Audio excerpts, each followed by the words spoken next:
नाज़रीन ते breaking news अवां ताईं पहुचाईंदासीं। अॻूणे सदर आसिफ अली ज़रदारी जी नाअहली लाइ क़ौमी असेंबली में दाख़िल रेफरेंस रद्द थी चुको आहे।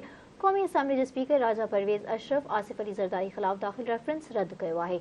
आसिफ अली ज़रदारी ख़िलाफ़ रेफरेंस PTI जे ज़ाफ़ी बुखारी स्पीकर ॾांहुं उमाणियो हो। रेफरेंस में आर्टिकल 62 ऐं 63 तहत आसिफ अली ज़रदारी जी नाअहली जी इस्तदा कई वई हुई।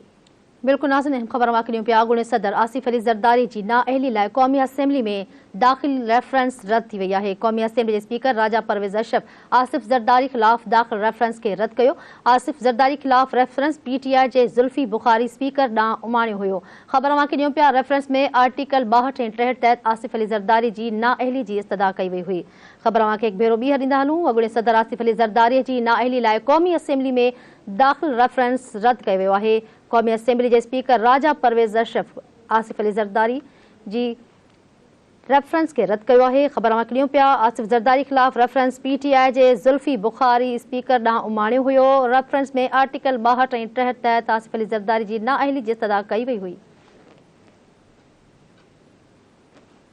हिकु भेरो ॿीहर नाज़रीन ब्रेकिंग न्यूज़ अवां ताईं पहुचाईंदासीं। अॻूणे सदर आसिफ अली ज़रदारी जी नाअहली लाइ क़ौमी असेंबली में दाख़िल रेफरेंस रद्द थी वियो आहे। इन जा वधीक तफ़सील वठंदासीं। असां लाइन ते मौजूदु आहे नज़ीर चांडियो।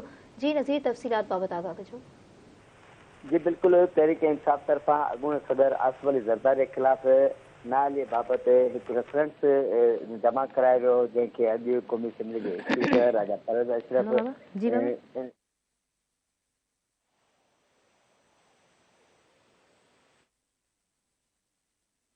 वॾी महिरबानी तफ़सीलात बाबति आगाह करण लाइ।